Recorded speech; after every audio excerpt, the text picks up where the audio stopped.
Hello students, आप सबका स्वागत है आपके अपने यूट्यूब चैनल पे। और आज इस वीडियो के अंदर मैं आप सभी को आरबीएससी बोर्ड पेपर 2024 का कंप्लीट सॉल्यूशन करवाने वाला हूं। कुछ पार्ट्स में आपको ये कंप्लीट सॉल्यूशन मिलेगा, यानी एक ही वीडियो के अंदर नहीं होगा, 2 से 4 वीडियो जितने भी बनेंगे उन सब के अंदर मैं इस पेपर का कंप्लीट सॉल्यूशन आपको करवाने वाला हूं 1 बाय 1 क्वेश्चन के साथ। तो अगर आप मेरे चैनल पे नए हैं तो इस वीडियो को लाइक करेंगे, चैनल को सब्सक्राइब करेंगे और बेल आइकन को प्रेस करेंगे ताकि नए वीडियो का नोटिफिकेशन मिले आपको सबसे पहले। तो बिना टाइम वेस्ट किए करते हैं आज का वीडियो स्टार्ट। तो क्वेश्चन सॉल्व करवाने से पहले मैं आपको कुछ बातें बता देना चाहता हूं। जितने भी क्वेश्चन होंगे आपको साथ साथ स्क्रीन पे मिलते रहेंगे, ठीक है ना। जिस क्वेश्चन का मैं सॉल्यूशन आपको करवाऊंगा वो आपको साथ साथ क्वेश्चन स्क्रीन के ऊपर आपको दिखाई देगा। सॉल्यूशन मैं आपको बोर्ड पे दे दूंगा। जितने भी एमसीक्यू मल्टीपल चॉइस क्वेश्चन है, फिल इन द ब्लैंक्स है, उनको हम ज्यादा डिटेल में सॉल्व नहीं करेंगे, फिर भी कोशिश करेंगे, यानी लैंग्वेज थोड़ा वहां पे हम कम यूज करेंगे। सीधा आपको समझाने की कोशिश होगी कि एक एक चीज अच्छे से समझ में आपको वहां पे आ जाए, ठीक है। बाकी जितने आगे very short, section B, section C, section D जो भी होगा वो कंप्लीट सॉल्यूशन हम करेंगे, क्योंकि वो हमें रिटर्न में करना होता है बोर्ड के अंदर कॉपी में। तो करें उसका क्वेश्चन स्टार्ट अपना। तो जो फर्स्ट क्वेश्चन है बोर्ड 2024 का वो आपको मिल चुका होगा स्क्रीन के ऊपर, एक बार आपको हिंदी में और एक बार आपको इंग्लिश में। तो दोनों ही मीडियम के स्टूडेंट यहाँ से फायदा उठा सकते हैं, हिंदी मीडियम और इंग्लिश मीडियम। तो यहाँ पे इसमें आपको एक सेट दिया गया है, एक समुच्चय आपके पास है जिसमें एलिमेंट है 1 2 3 4 और उसके ऊपर एक रिलेशन मानी संबंध डिफाइन किया गया है। और वो रिलेशन हमें गिवन है, पहले से ही गिवन है कि किसका किससे रिलेशन है। जैसे 1 का 2 से है, 2 का 2 से है, 1 का 1 से है, 4 का 4 से है, 1 का 3 से है, 3 का 3 से और 3 का 2 से। वो रिलेशन भी गिवन है। तो हमें क्या चेक करना है, हमें ये देखना है कि गिवन रिलेशन रिफ्लेक्सिव मानी समतुल्य, सिमेट्रिक मानी सममित और ट्रांजिटिव यानी संक्रामक। तो ये 3 चीजें हमें चेक करनी है और 4 ऑप्शन हमें यहाँ पे गिवन है, चारों में से कोई एक ठीक होगा तो वो हमें चेक करना है। तो देखो सबसे पहले अगर हम बात करें रिफ्लेक्सिव की, तो हमें पता है कि कोई भी रिलेशन रिफ्लेक्सिव मानी समतुल्य कब होता है, जब उसके हर एलिमेंट का यानी रिलेशन जिस सेट के अंदर डिफाइन होता है। आज के दिन जो रिलेशन है वो डिफाइन है सेट 1 2 3 4, यानी उस सेट के जो एलिमेंट हैं वो 1 2 3 4 है। यहाँ उन्होंने सेट का कोई नेम गिवन नहीं है कि वो सेट ए है या बी है। तो हम अपनी मर्जी से चाहें तो सेट ए मान सकते हैं, पर इतना टाइम वेस्ट नहीं करना है क्योंकि एमसीक्यू का ही क्वेश्चन है। तो हमें तो आंसर तक पहुंचना है जल्दी से जल्दी। तो जो भी हमें आ रहा सेट है उसके एलिमेंट है 1 2 3 4। तो कोई भी रिलेशन रिफ्लेक्सिव तभी होता है, समतुल्य तभी होता है जब उसके हर एलिमेंट का खुद से रिलेशन हो। माने अगर इस सेट में एलिमेंट 1 2 3 4 है तो 1 का 1 से रिलेशन होना चाहिए, 2 का 2 से होना चाहिए, 3 का 3 से होना चाहिए एंड 4 का 4 से। तो हम ये देखेंगे कि ऐसा इसके अंदर है क्या। तो देखिए अगर देखते हैं तो 1 का 1 से ये रहा, 2 का 2 से भी है, 3 का 3 से भी है और 4 का 4 से भी है। तो यानी ये कैसा रिलेशन हमारा रिफ्लेक्सिव है। दूसरा हम चेक करेंगे सिमेट्रिक। सिमेट्रिक में हम क्या चेक करते हैं, मान लीजिए ए का बी से रिलेशन है, सिमेट्रिक का मतलब सममित। ए का बी से रिलेशन है, ये हमें पहले लेके चलना पड़ता है, लेट करते हैं, हम मानते हैं कि ए का बी से रिलेशन है, फिर हम चेक करते हैं कि क्या बी का बी ए से है। तो देखो यहां पे अगर हम देखें तो देखो यहां पे 1 का 2 से रिलेशन है, 1 का 2 के साथ है। अब हमें क्या देखना है कि 2 का 1 से है इसके अंदर कहीं पे, तो आगे हम अगर इसके अंदर देखें तो कहीं भी 2 का 1 से नहीं है, 2 का 1 से नहीं है। तो ये सिमेट्रिक नहीं है। क्या नहीं है, सिमेट्रिक नहीं है। और देखो यहाँ पे 1 का 3 से है तो 3 का 1 से इसमें कहीं नहीं है। वैसे हमें एक ही यानी दो एलिमेंट ही ऐसे चाहिए कि ए का बी से हो और बी का ए से ना हो, तो हम बोल देंगे कि वो सिमेट्रिक नहीं है। तो यहाँ पे ये सिमेट्रिक नहीं है आपका। ठीक है, तो क्या क्या आया, ये एक तो रिफ्लेक्सिव है, कैसा है, रिफ्लेक्सिव है। दूसरा कैसा है, सिमेट्रिक जो है वो नहीं है। रिफ्लेक्सिव हमें मिला, सिमेट्रिक नहीं है।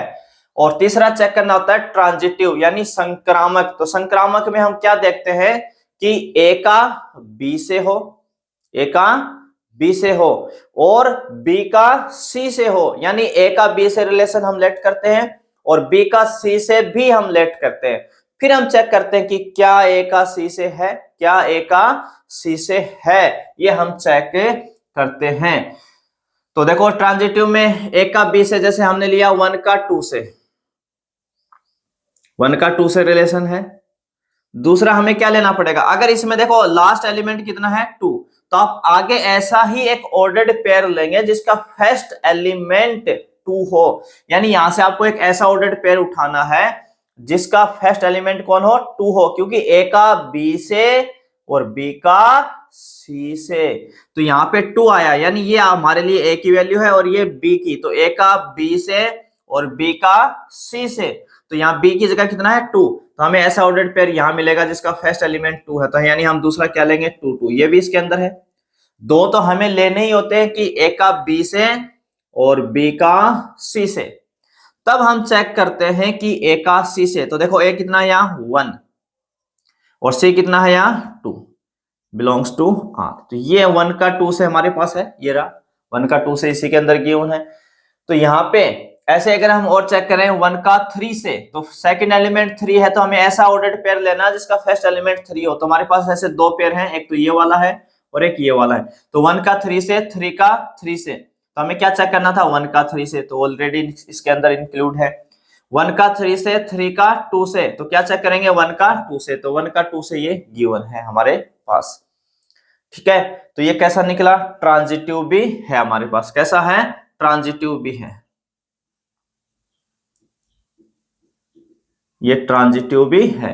तो कौन सा ऑप्शन इसके अकॉर्डिंग हमारा ठीक होगा, ऑप्शन जो बी है, यानी गिवन रिलेशन आर जो है वो रिफ्लेक्सिव है एंड ट्रांजिटिव है बट नॉट सिमेट्रिक, यानी आर समतुल्य है तथा संक्रामक है किंतु सममित नहीं है।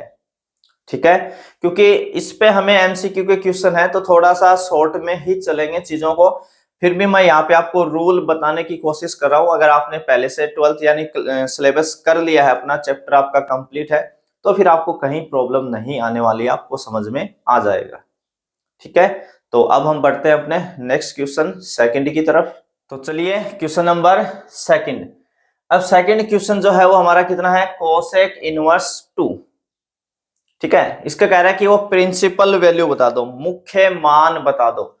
तो इस केस में हम क्या करते थे, बिल्कुल एक स्टेप का क्वेश्चन है, कोई टाइम लगना ही नहीं है। कोसेक इनवर्स 2, हमें बस ये पता करना है कि ये जो 2 है कोसेक इनवर्स के आगे जो ये 2 लिखा हुआ है, ये 2 कोसेक की टेबल में, टेबल मींस 0 से 90 डिग्री जो हम टेबल बनाते हैं उसमें किस वैल्यू पे हमें 2, किस डिग्री या रेडियन की वैल्यू पे हमें क्या मिलता है, 2 मिलता है। तो कोसेक का उल्टा कौन होता है, साइन। ठीक है, कोसेक का उल्टा कौन है, साइन। तो हम सभी जानते हैं कि साइन 30 डिग्री, साइन 30 डिग्री की वैल्यू होती है 1/2। तो कोसेक 30 कितना हो जाएगा, 2/1। 2/1 का मींस 2 ही हो जाएगा वापिस। तो यानी हमें पता है कि ये 30 डिग्री पे मिलेगा और 30 डिग्री को हम रेडियन में कितना बोलते हैं, π/6, और ये इसकी रेंज में भी है। किसकी रेंज में है, कोसेक की। π/6 जो है इसकी रेंज कितनी हो जाएगी कोसेक की, -π/2 से +π/2 क्लोज ब्रैकेट में, और माइनस इसमें से हम क्या कर देते हैं 0, क्योंकि साइन 0 0 होता है तो कोसेक 0 नॉट डिफाइन होता है। तो ये इसके रेंज में बिलोंग करता है, तो आपका आंसर हो जाएगा π/6, यानी ऑप्शन सी आपका यहाँ पे ठीक होगा। ठीक है, इतना ही है ये क्वेश्चन एक ही स्टेप का। इसे में हम आगे क्वेश्चन नंबर 3, देखो 3 मैं यहीं पे ही करवा देता हूं। टू मैट्रिक्स हमें यहाँ पे गिवन है, मैट्रिक्स ए गिवन है, मैट्रिक्स बी, और हमें कह रहा है कि 2a-b बता दो, बस 2a-b बता दो।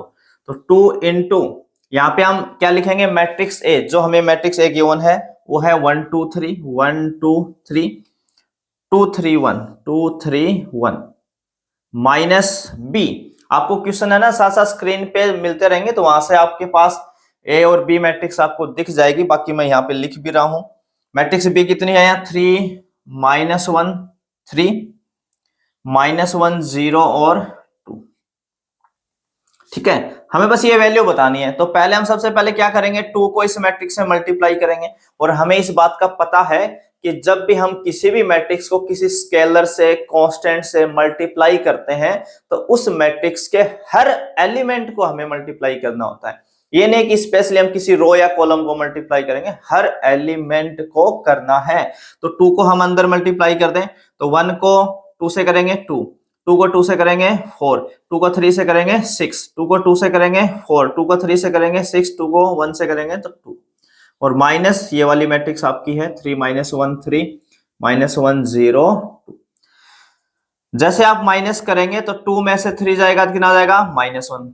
अब देखो यहाँ जो ये नेगेटिव साइन है और ये जो नेगेटिव है, नेगेटिव नेगेटिव क्या हो जाता है, पॉजिटिव। तो यहाँ 4 पहले से ही प्लस का है और ये 1 भी प्लस का हो गया, तो कितना हो गया 5। ठीक है, यहाँ पे माइनस है और ये प्लस का 3 है तो माइनस ही रहेगा, तो 6 - 3 यानी कितना आ जाएगा यहाँ पे 3। इस माइनस से प्लस हो जाएगा तो यहाँ पे बन जाएगा 4 + 1 5। यहाँ पे 6 है, यहाँ 0, तो कोई फर्क नहीं पड़ेगा, 6 ही आ जाएगा। यहाँ -2 और ये 2, तो 2 - 2 कितना हो जाएगा 0। तो ये वैल्यू आपके पास आ जाएगा। तो -1 5 3 5 6 0, तो ऑप्शन सी, कौन सा ऑप्शन ठीक हो जाएगा इसके अंदर, सी ऑप्शन आपका ठीक हो जाएगा। तो बिल्कुल इजी क्वेश्चन पूछा हुआ है मैट्रिक्स के ऊपर भी, A and B 2 matrix given है और हमसे क्या मांग लिया, 2a - b मांग लिया। तो हम क्या करेंगे, मैट्रिक्स ए को 2 से मल्टीप्लाई करेंगे, बी उसमें से माइनस करेंगे। मतलब इतना इजी है कि हम पेन चलाने की भी जरूरत नहीं है, यहीं से क्वेश्चन को देख के ही वहीं से अपना ऑप्शन मैच करवा सकते हैं। और कुछ केसेस में क्योंकि 4 ऑप्शन हमारे पास होते हैं तो जरूरी नहीं कि हम ये पूरा ऐसे सोल्व करें। जैसे हमने यहाँ 2 को इसे मल्टीप्लाई किया, हम वही सोच सकते थे कि 1 को 2 से करेंगे 2, 2 में से 3 माइनस किया तो -1 बचेगा। तो आपके पास 4 ऑप्शन है, 4 ऑप्शन में ऐसे 2 ही ऑप्शन है जिसमें यहाँ फर्स्ट एलिमेंट -1 है।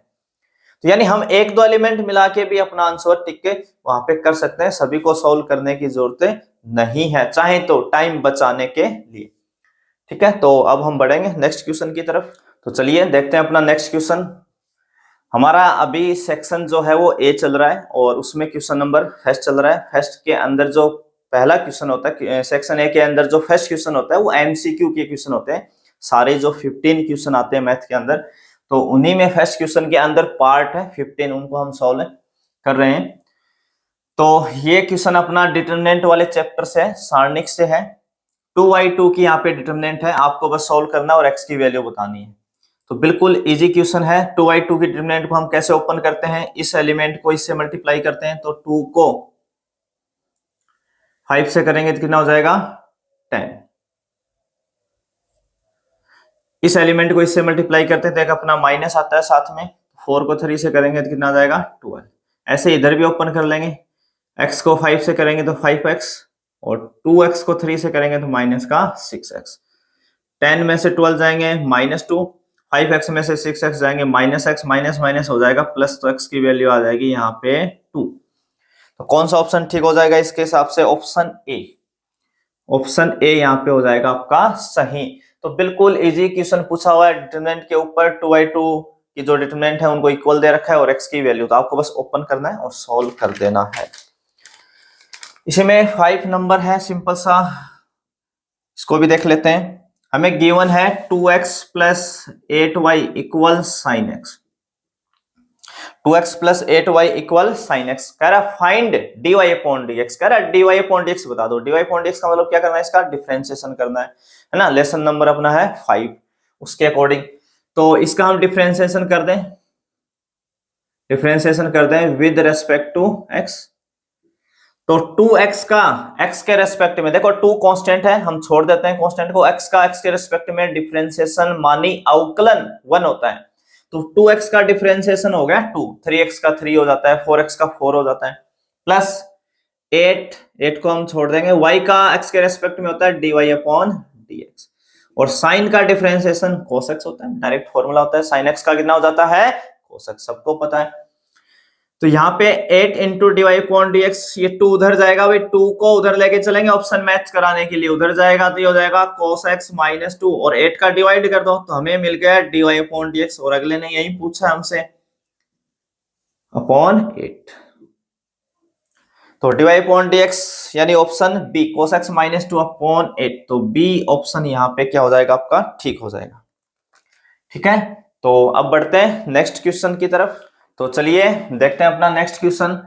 आपको एक फंक्शन गिवन है y equal x square into e की पावर माइनस एक्स, और हमें वो इंटरवल बताना है जिसमें ये इंक्रीजिंग फंक्शन हो, वर्धमान फलन। तो ये इंक्रीजिंग डिक्रीजिंग हमें पता है, लेसन नंबर 6 में आते हैं, एप्लीकेशन ऑफ डेरिवेटिव के अंदर 6.2 के अंदर। तो हमें अगर इंटरवल बताना है कि ये किस इंटरवल में इंक्रीजिंग है, तो उसके लिए सबसे पहले इसका हम डिफरेंशिएशन कर देंगे, मानी अवकलन कर लेंगे एक बार, differentiation with respect to x। तो y का कितना हो जाएगा यहाँ पे dy अपॉन dx, इधर एक्स स्क्वायर इंटू ई की पावर माइनस एक्स है, दोनों ही फंक्शन x के हैं। ठीक है, तो u इंटू v का रूल हम अप्लाई करेंगे डेरिवेटिव के अकॉर्डिंग, या डिफरेंशिएशन में जो हम u इंटू v का रूल पढ़ते हैं, यानी दो फंक्शन जब मल्टीप्लाई में होते हैं तो एक को छोड़ के दूसरे का डिफरेंशिएशन करते हैं। तो मान लो हम एक्स स्क्वायर को छोड़ें तो e की पावर माइनस एक्स का डिफरेंशिएशन होता है माइनस e की पावर माइनस एक्स, प्लस अब हम छोड़ेंगे e की पावर माइनस एक्स को, तो एक्स स्क्वायर का कितना हो जाएगा 2x, एक को छोड़ के दूसरे का, पहले हमने एक्स स्क्वायर को छोड़ा तो e की पावर माइनस एक्स का डिफरेंशिएशन किया, अब e की पावर माइनस एक्स को छोड़ना है और एक्स स्क्वायर का डिफरेंशिएशन 2x। एक्स की स्क्वायर का डिफरेंशिएशन कितना होता है 2x, एक्स की पावर n वाले फॉर्मूले से, n इंटू एक्स की पावर n माइनस 1। ठीक है, अगर आप इस बोर्ड पेपर का सॉल्यूशन देख रहे हैं तो आपने पहले से ही सारे चैप्टर आपके कवर होने चाहिए, तभी आपको चीजें समझ में आएंगी, क्योंकि यहाँ ज्यादा डिटेल में नहीं, मैं 12th के ऊपर वीडियो अलग से बना रहा हूँ, उसमें इंटीग्रेशन का चैप्टर मैंने लगभग सोल्व कर रखा है, उस पर आगे मैं और बनाने वाला हूँ, लगभग धीरे धीरे सभी 12th के चैप्टर लेके आने वाला हूँ, तो आप वहां से डिटेल में आप वहां से पढ़ेंगे चीजों को। ठीक है ना, एक्सरसाइज के रूल क्या होते हैं, काम कैसे करते हैं, वो चीजें वहां से, यहाँ में थोड़ा शॉर्ट में करना है ताकि आपको समझ में आ जाए, और जो 12th जिसने कर लिया, जिसको सॉल्यूशन देखना है उसको समझ में आ जाएगा। अगर एक बार कोर्स अपना पढ़ लिया है तो उसको कहीं कोई इश्यू नहीं होने वाला है। तो देखिए यहाँ पे अब हम क्या करेंगे, इसको थोड़ा सेट करके लिख लेते हैं। तो minus x square into e की power minus x plus 2x into e की पावर माइनस एक्स, तो इससे हमारा एक तो x कॉमन आ रहा है और एक ई की पावर माइनस एक्स कॉमन आ रहा है। तो यहां से देखो, पहले इस पार्ट से मैं कॉमन ले रहा हूं, यहां से हम क्या बचा अपने पास x e की पावर माइनस एक्स, तो 2 बचेगा, और यहां से माइनस बच जाएगा, और एक एक्स स्क्वायर में से x लेंगे तो x e की पावर माइनस एक्स तो काम आ जाएगा, बाहर है ना, कॉमन लिया, ये तो दोनों में कॉमन है, e की पावर माइनस एक्स तो दोनों से कॉमन है, और x लिया है तो यहां से 2 बचेगा, यहां से माइनस एक्स बचेगा, ये क्या आ गया हमारे पास dy अपॉन dx।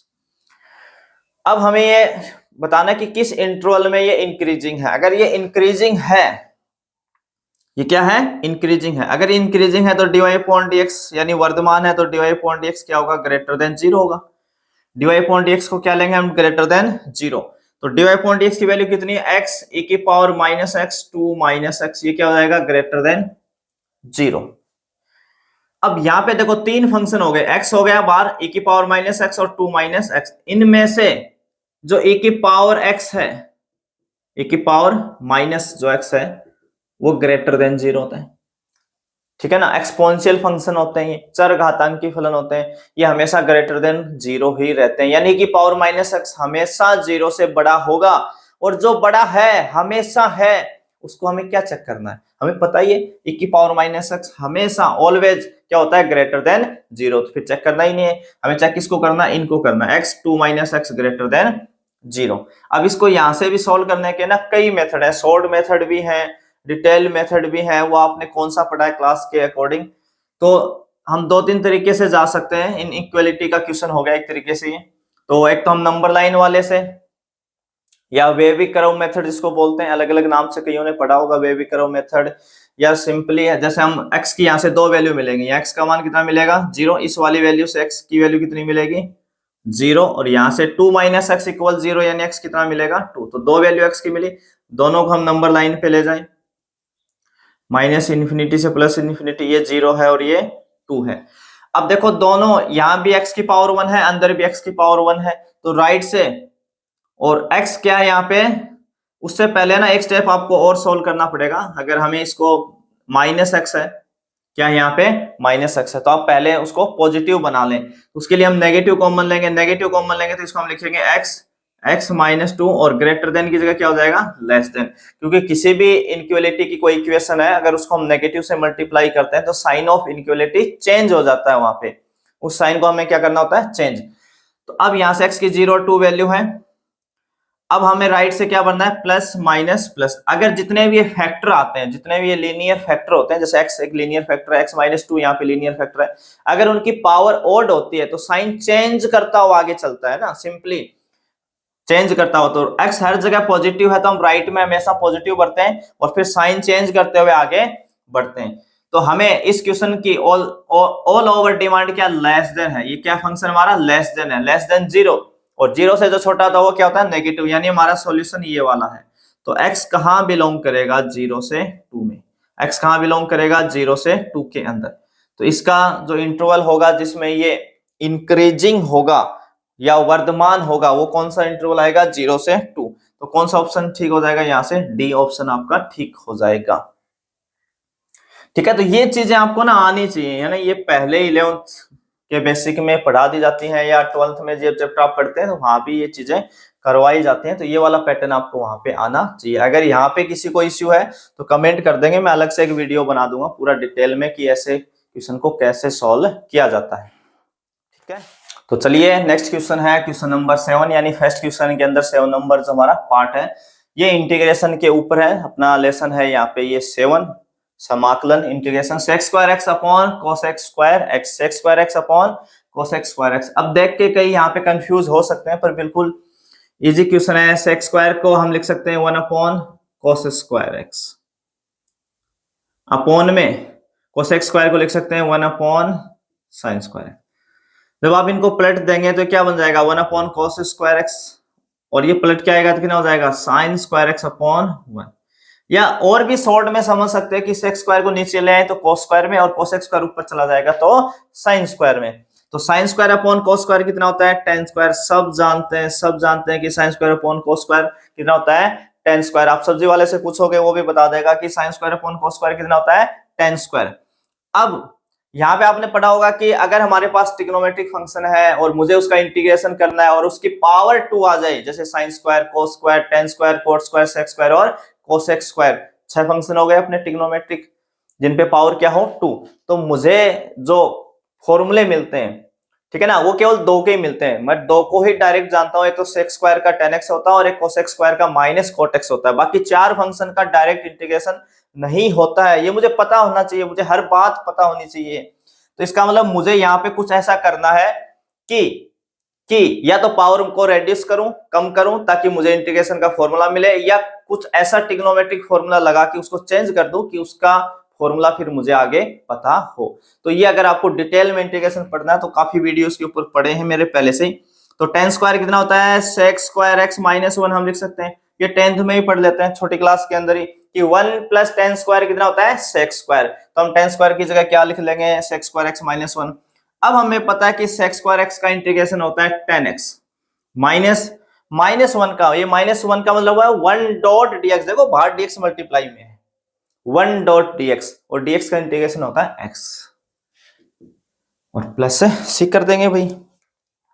तो ऑप्शन हो गया डी, इसके अकॉर्डिंग कौन सा ऑप्शन ठीक है, डी ऑप्शन ठीक है। इसमें आगे 8 नंबर पार्ट है, इसमें एक सर्किल की इक्वेशन गिवन है, वर्त का समीकरण दिया आपको x square plus y square equal 9। अब इसको मैं ज्यादा डिटेल में डायग्राम बना के उसमें नहीं लेके जाना चाहता क्योंकि एमसीक्यू का है, हम बिल्कुल आसानी से निपटा सकते हैं। हम सबको पता है area of circle, area of circle का जो फॉर्मूला होता है वो पाई ए स्क्वायर होता है। किसी भी वर्त का क्षेत्रफल कितना होता है पाई ए स्क्वायर, ए यहाँ पे रेडियस होती है, ए क्या होती है रेडियस। तो हमें जो circle given x square plus y square equal 9, इसमें जो रेडियस है ये आपकी ए स्क्वायर, ये 9 जो है ये किसकी वैल्यू है, ए स्क्वायर की। ठीक है, तो ए अगर ए स्क्वायर 9 है तो ए कितना आएगा 3, तो वो 3 क्या है रेडियस। पर अपने फॉर्मूले में देखो यहाँ ए स्क्वायर ही लिखना होता है, तो आप डायरेक्ट ही बोल सकते हो कि ए स्क्वायर 9 है तो यहाँ 9 रखते, ये हो गया 9 पाई। तो यानी सर्किल का जो एरिया आया वो आया 9 पाई। पर यहाँ पे स्टूडेंट ने इस बार भी काफी ये गड़बड़ की है, क्योंकि उसने क्वेश्चन ढंग से पढ़ा ही नहीं है ना। उसने देखा सर्किल दिया, एरिया पूछा, खुश हो गया मन, बस 9 पाई, और 9 पाई ऑप्शन दे रखा था ए, वहीं गड़बड़ हो गया सारा काम। उसने पूछा फर्स्ट क्वाड्रेंट, फर्स्ट क्वाड्रेंट का बताना है।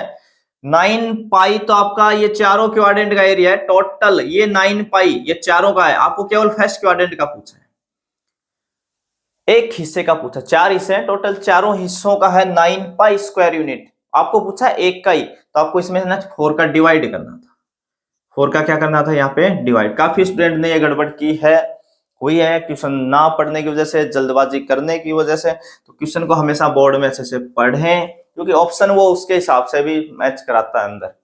ठीक है ना, तो इसका ऑप्शन हो जाएगा सी, 9 पाई अपॉन 4। तो हमें डायग्राम वो लिमिट वगैरह लेने की कुछ जरूरत ही नहीं है, सीधा सीधा है, कर सकते हैं आराम से। चलिए देखते हैं क्वेश्चन नंबर 9। इसमें हमें एक पैराबोला यानी परवलय की इक्वेशन है y स्क्वायर इक्वल 4x, और एक लाइन की इक्वेशन है y इक्वल 3।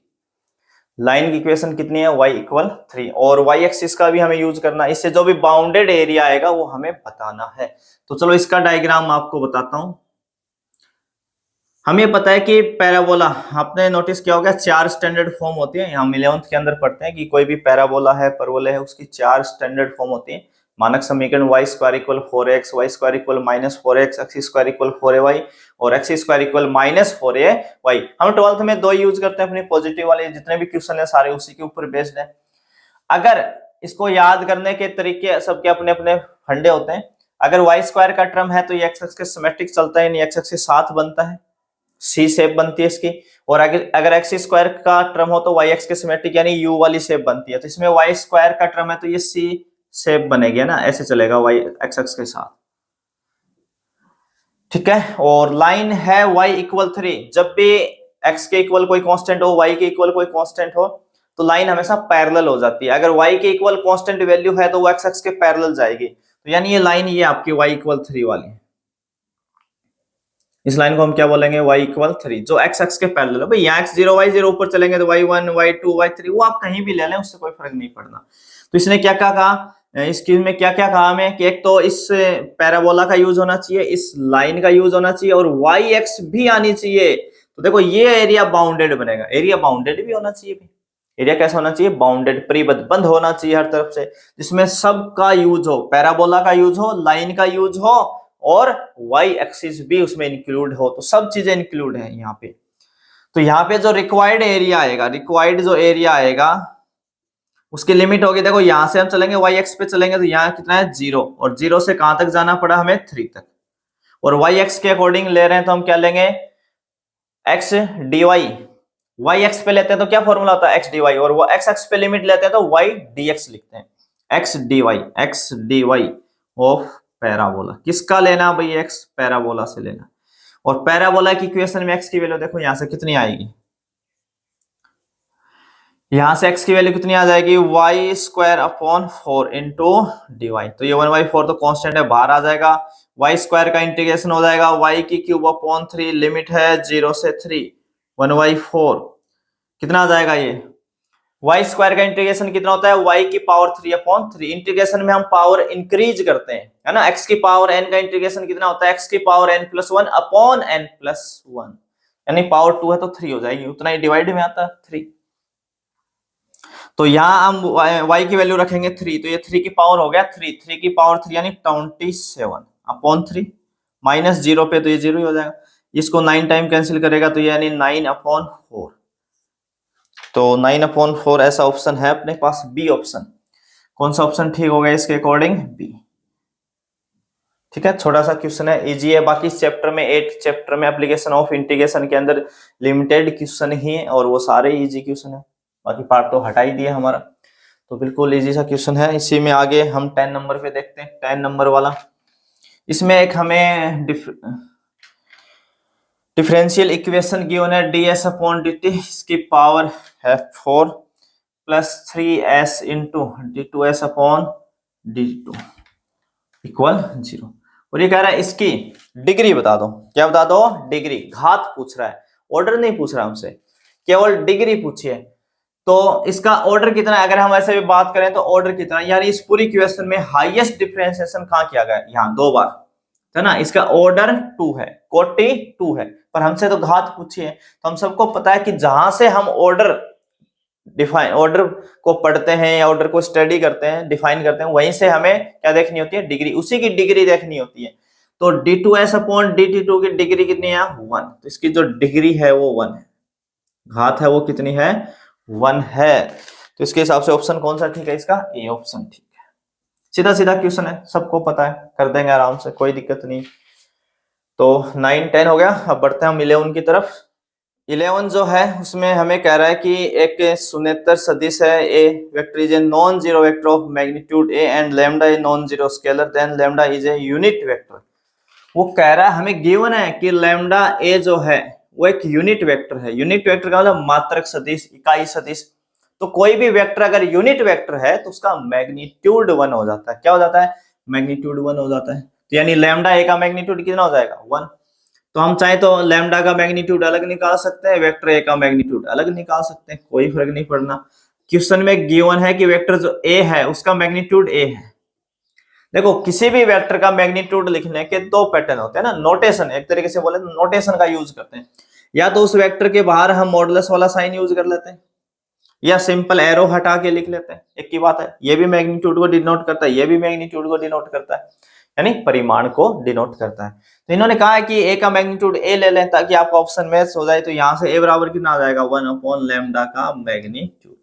तो ऐसा ऑप्शन दिया हुआ है, इसके अकॉर्डिंग डी ऑप्शन, नहीं तो आप कंफ्यूज हो जाओगे ऑप्शन के हिसाब से।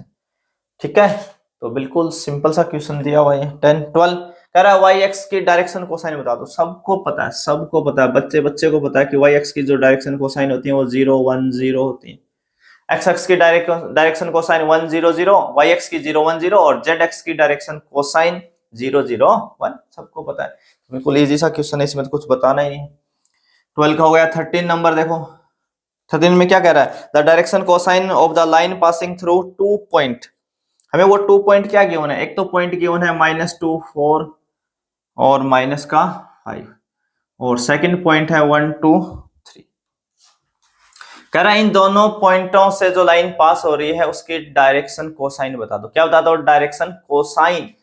तो पहले डायरेक्शन रेशियो यानी दिक् अनुपात। डायरेक्शन रेशियो का मतलब होता है दिक् अनुपात, यानी ये जो लाइन है इसके dr क्या आएंगे? dr ऑफ लाइन, रेखा के दिक् अनुपात। तो अगर कोई भी लाइन 2 पॉइंट से पास हो रही है, अगर उसके हमें क्या चाहिए? dr पहले ना, क्योंकि हमें पूछ तो डीसी रहा है, डायरेक्शन कोसाइन दिक् कोजय पूछ रहा है, परंतु उससे पहले हमें क्या निकालना पड़ेगा? इसका dr निकालना पड़ेगा, डायरेक्शन रेशियो मानी दिक् अनुपात। तो उसका फॉर्मूला होता है x2 minus x1, y2 minus y1 और z2 माइनस z1। ये जो 2 पॉइंट गिवन है यही तो है, ये हमारा x1 है, ये y1 है, ये z1 है, ये x2 है, ये y2 है और ये z2 है। तो x2 में से x1 कितना है? यहाँ 1 माइनस x1 कितना है? -2। y2 कितना है? 2 माइनस y1 है 4, z2 है 3 माइनस z1 है -5। तो ये 1 माइनस माइनस प्लस यानी 3 हो जाएगा, ये -2 हो जाएगा और ये हो जाएगा 8।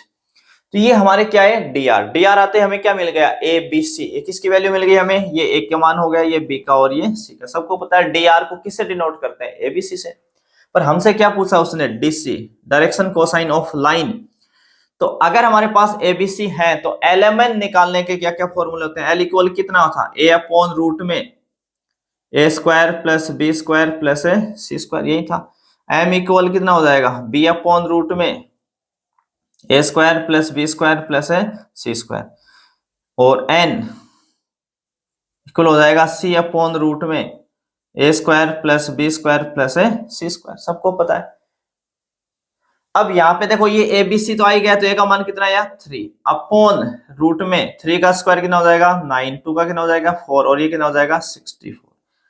तो तीनों को ऐड करेंगे तो ये कितना आ जाएगा? रूट में 77, कितना आ जाएगा? 77। तो 3 अपॉन ऐसे ये कितना आ जाएगा? b की वैल्यू ऊपर तो चेंज करना है, नीचे डिनोमिनेटर तो सबका सेम चलना। भाई क्या सॉल्व करना है इसको, इतना सबको पता है। तो 3 - 2/8, तो ऐसा कौन सा ऑप्शन ठीक है? बी ऑप्शन ठीक है। तो ये मतलब इतना सोल्व करने की जरूरत होती नहीं एमसीक्यू में, तो आपको समझाने के लिए इतना फॉर्मूला सब लिखना पड़ता नहीं, तो यहीं से डायरेक्ट निपटा सकते हैं बैठ के आराम से, माइंड में ही सोच के कर सकते हैं पूरे क्वेश्चन को, कहीं कोई इश्यू नहीं है। पर चलो आपके फॉर्मूले भी रिवाइज हो जाएंगे, कुछ पॉइंट जो आप भूल गए वो भी रिवाइज हो जाएंगे। तो 13, अब हम बढ़ते हैं नेक्स्ट क्वेश्चन की तरफ, 14। तो चलिए देखते हैं क्वेश्चन नंबर 14। ये अपना प्रोबेबिलिटी के ऊपर है, प्रायिकता वाला जो 13 का चैप्टर है उसके ऊपर पूछा हुआ है क्वेश्चन हमारा। इसमें हमें गिवन है पी ए की वैल्यू है वो 0.8 है, पी बी की 0.5 है, पी बी अपॉन ए जिसको हम बोलते हैं कंडीशनल प्रोबेबिलिटी, सह प्रतिबंध प्रायिकता, उसकी वैल्यू है 0.4। और कह रहा है कि पी ए इंटरसेक्शन बी बता दो। आप तो क्या बता दो भाई? पी ए इंटरसेक्शन बी बता दो। तो जब ये क्वेश्चन क्लास में करवाते हैं तो स्टूडेंट से मैं यही कहता हूं कि जब भी आपको ये वाली वैल्यू गिवन हो, P A upon B, P B upon A, अगर आपको कंडीशनल प्रोबेबिलिटी की वैल्यू गिवन है तो सबसे पहले आप उसी को यूज करेंगे। तो पी बी अपॉन ए का पहले हम फॉर्मूला लिखते हैं। पी बी अपॉन ए का फॉर्मूला कितना होता है? P A intersection B upon P A, यानी यहाँ अगर अपोन में ए है तो नीचे यहाँ पी ए आएगा, अगर यहाँ बी होता तो ये पी बी हो जाता। ऊपर न्यूमरेटर सबका सेम रहता है, सबको पता है इंटरसेक्शन बी रहना। तो पी बी अपॉन ए कितना गिवन है यहाँ? 0.4। पी ए इंटरसेक्शन बी तो हमसे पूछा ही है, ये तो चाहिए ही अगले को। और पी ए कितना है यहाँ? 0.8। तो इसको क्रॉस मल्टीप्लाई कर दो तो पी इंटरसेक्शन बी कितना आ जाएगा? पी ए इंटरसेक्शन बी कितना आ जाएगा? 0.4 इंटू 0.8, तो यह आ जाएगा 0.32। और ऐसा ऑप्शन ए ठीक है ना? ऐसा ऑप्शन कौन सा ठीक है? ए। बिल्कुल आसान सा छोटा सा क्वेश्चन प्रोबेबिलिटी का पूछा हुआ है, सीधा सीधा फर्स्ट एक्सरसाइज से कंडीशनल प्रोबेबिलिटी के ऊपर ही। 15 नंबर का जो क्वेश्चन है, इसमें 15 नंबर का जो क्वेश्चन है इसमें कह रहा है 2 card are drawn at random and without replacement from a pack of 52 playing card, then the probability that both the card are black। ये पहले भी बोर्ड में आ चुका है ये क्वेश्चन, वहां ब्लैक की जगह रेड पूछा था, है ना? अपनी बुक में तो ब्लैक ही है पर बोर्ड ने रेड, इस बार ब्लैक ही पूछा है, मतलब कोई चेंज भी नहीं किया। हमें पता है कि कोई भी प्लेइंग कार्ड जो अपने होते हैं, ताश के जो पत्ते होते हैं, वो टोटल जो कार्ड होते हैं वो कितने होते हैं? 50। और इसमें से ब्लैक जो होते हैं वो कितने होते हैं? 26। हमें किस बात की प्रोबेबिलिटी पूछ रहा है?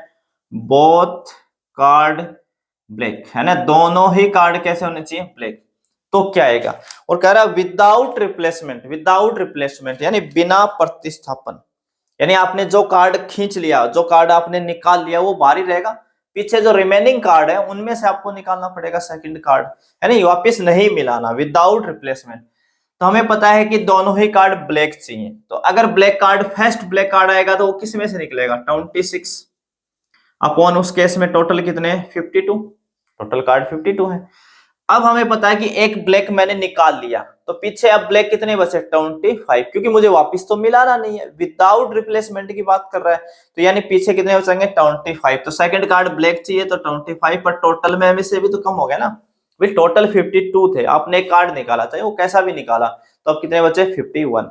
तो 26 अपॉन 52 इंटू 25 अपॉन 51, तो ये कैंसिल हो जाएगा, 2 टाइम 1/2 इंटू 25 अपॉन 51, यह आ जाएगा आपका आंसर। पर ऐसा ऑप्शन है ना, चारों में गिवन ही नहीं है ना, बोर्ड ने ये गड़बड़ कर दी, ऑप्शन सही नहीं मैच करवाया, किसी में न्यूमरेटर मैचिंग हो रहा है, किसी का डिनोमिनेटर, तो यहाँ पे ऑप्शन चारों ही गलत हैं। तो इस क्वेश्चन का आपको सबको बोनस मिल जाएगा यहाँ पे, पर आपका आंसर ये आएगा, ठीक है? इसकी टेंशन आप ना लें, समझ गए इस बात को? चारों ऑप्शन गलत हो गए बोर्ड से, तो कोई दिक्कत नहीं, आपको उसका बेनिफिट मिल जाएगा। बाकी आप ये आंसर लिख सकते हो खुद से सोल्व करके कि ये आएगा, ठीक है?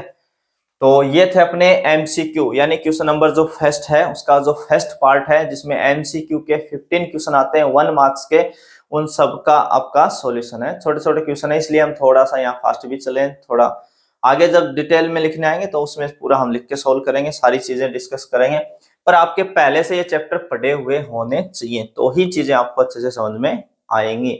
अगर आप बिना पढ़े फर्स्ट टाइम आओगे तो फिर थोड़ा कंफ्यूज हो सकते हो, ठीक है? तो अब हम बात करेंगे इसी का सेकंड, जिसमें फिल इन द ब्लैंक्स होते हैं क्वेश्चन, उसमें 7 क्वेश्चन आते हैं। फिल इन द ब्लैंक्स के कितने आते हैं? 7, तो उसके ऊपर बातें करेंगे अभी। तो क्वेश्चन नंबर सेकंड, और सेकंड में first fill in the blanks, second question किस पे आता है, फिल इन द ब्लैंक्स, उसका फर्स्ट पार्ट, 7 पार्ट है, उसका फर्स्ट पार्ट पे हम बात करें।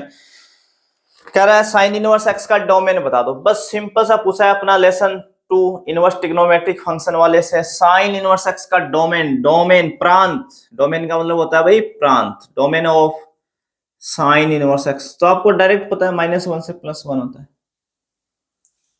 क्या होता है इसका, -1 से +1। बस सीधा सीधा आपको याद होनी चाहिए टेबल, डोमेन रेंज वाली, कोई दिक्कत नहीं है। सेकंड पार्ट कह रहा है, इसको मैं लेट y इक्वल कर लेता हूं sine inverse sine 2π/3, sine inverse sine 2π/3। कह रहा है इसकी वैल्यू बता दो, इसका मान क्या आएगा।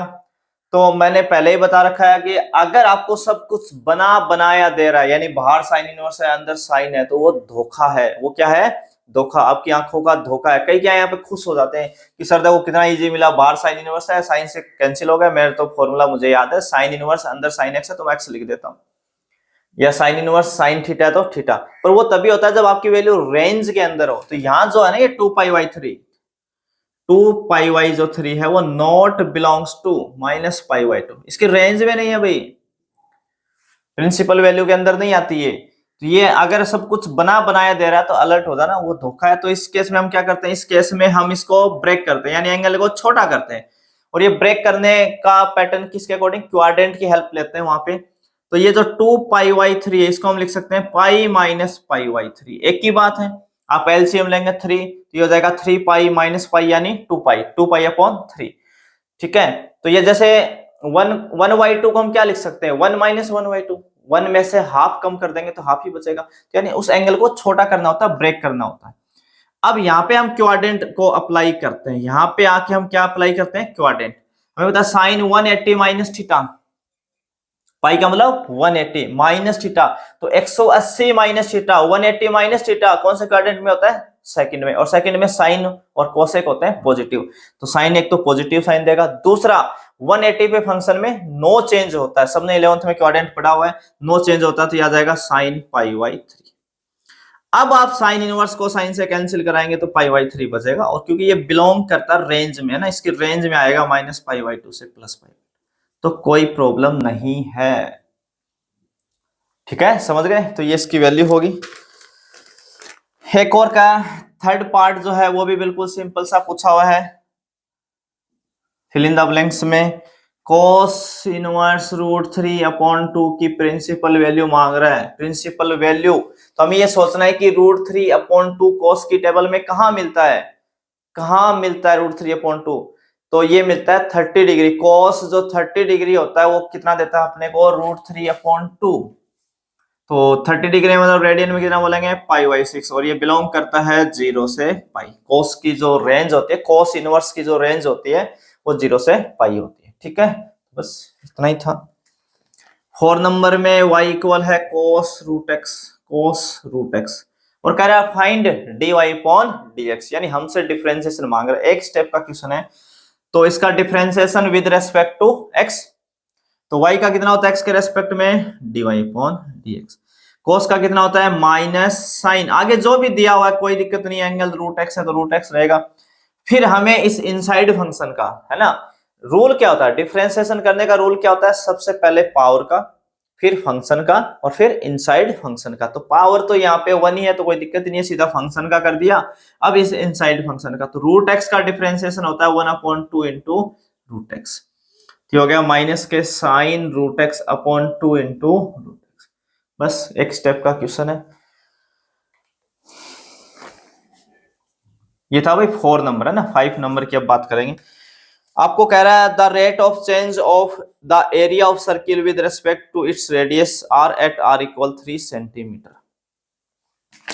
यानी हमें क्या बताना है, एक वर्त की त्रिज्या है यानी उसकी रेडियस है 3 सेंटीमीटर, और r के सापेक्ष उसके क्षेत्रफल में परिवर्तन की दर, यानी एरिया में रेट ऑफ चेंज बताना है। तो एरिया ऑफ सर्किल क्या होता है हमें पता है, area of a circle πr²। इसको हम a से डिनोट कर लें, एरिया को किससे डिनोट कर लें, a से। ठीक है, हमें आर के रेस्पेक्ट में ही डिफरेंशिएशन करना है, क्योंकि आर के रेस्पेक्ट में चेंज मांग रहा है। तो यहाँ पे आर के रेस्पेक्ट में जब इसका डिफरेंशिएशन करेंगे तो ए का हो जाएगा D A upon D R, pi तो कांस्टेंट है, आर स्क्वायर का हो जाएगा 2r, तो यानी ये टोटल बनेगा 2 पाई आर। ठीक है भाई, 2r को पाई से मल्टीप्लाई कर दो, 2 पाई आर।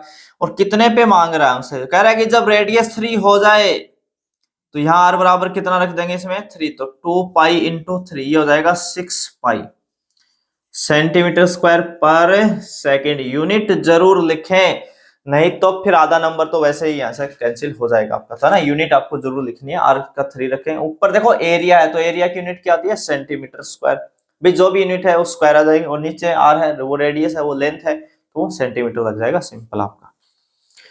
क्वेश्चन नंबर 6 है, वो बिल्कुल आसान सा है, कोई कुछ है ही नहीं। The number of arbitrary constant present in the particular solution of A differential equation of third order. ठीक है, अगर हमारे पास ये अपना लेसन नंबर है 9, डिफरेंशियल इक्वेशन वाले चैप्टर से है। अगर कोई भी हमारे पास डिफरेंशियल इक्वेशन है, अगर उसका हमें क्या निकालना हो, पर्टिकुलर सॉल्यूशन, विशिष्ट हल अगर ज्ञात करना हो, तो उसमें नंबर ऑफ आर्बिट्ररी कांस्टेंट हमेशा होते हैं 0। कितने होते हैं 0। हाँ, जनरल सॉल्यूशन मांगता तो फिर डिपेंड करता है कि उसका ऑर्डर कितना है, जितना ऑर्डर होता है उतना ही नंबर ऑफ आर्बिट्ररी कांस्टेंट। पर अगर पर्टिकुलर सॉल्यूशन की बात कर रहा है, विशिष्ट हल की बात कर रहा है, तो उसे ऑर्डर कितना भी हो कोई फर्क नहीं पड़ता, हमेशा नंबर ऑफ आर्बिट्ररी कांस्टेंट होंगे 0। और ये 7 last fill in the blanks का, एक सदिश जिसके प्रारंभिक एवं अंतिम बिंदु संपाती होते हैं कहलाता है A vector whose initial and terminal point coincide is called. यानी कह रहा है कि कोई बंदा है जो इस पॉइंट के ऊपर खड़ा है, यानी स्टार्टिंग पॉइंट भी यही है और एंडिंग पॉइंट भी यही है, हिला ही नहीं, मतलब यही इसका स्टार्टिंग पॉइंट भी यही और एंडिंग पॉइंट भी हिला ही नहीं, तो कोई इसका डिस्प्लेसमेंट हुआ ही नहीं, है ना, कोई लेंथ आएगी नहीं, तो मैग्नीट्यूड कितना हो जाएगा 0। तो ये 0 वेक्टर है, 0 वेक्टर बोल सकते हो आप, नल वेक्टर बोल सकते हो, एक की बात है ना। शून्य सदिश, शून्य सदिश 0 वेक्टर, नल वेक्टर, ठीक है, शून्य सदिश, क्योंकि स्टार्टिंग और एंडिंग पॉइंट क्या है, एक ही जगह पे है। जब आप इसी पॉइंट के ऊपर हो तो आपका डिस्प्लेसमेंट क्या हो जाएगा 0, यानी कोई मैग्नीट्यूड कोई लेंथ होगी नहीं, तो इसको हम बोलेंगे 0 वेक्टर। काफी स्टूडेंट इसके ऊपर कंफ्यूज थे, तो छोटी छोटी चीजें आपको पढ़नी पड़ेंगी अगर आपको एक एक नंबर के क्वेश्चन कवर करने हैं तो। और बोर्ड में एक एक नंबर के ही ज्यादा हैं, 32 क्वेश्चन जो है आपके वो सेक्शन ए के अंदर हैं, जो एक नंबर के ऊपर ही डिपेंड करते हैं सारे के सारे। तो आज हमने सेक्शन ए का फर्स्ट क्वेश्चन कवर कर लिया और सेकंड, यानी सारे एमसीक्यू और फिल इन द ब्लैंक्स। जो नेक्स्ट वीडियो आएगा वो आपका आएगा very short answer type question के ऊपर, जो सेक्शन ए के अंदर ही है, क्वेश्चन नंबर 3।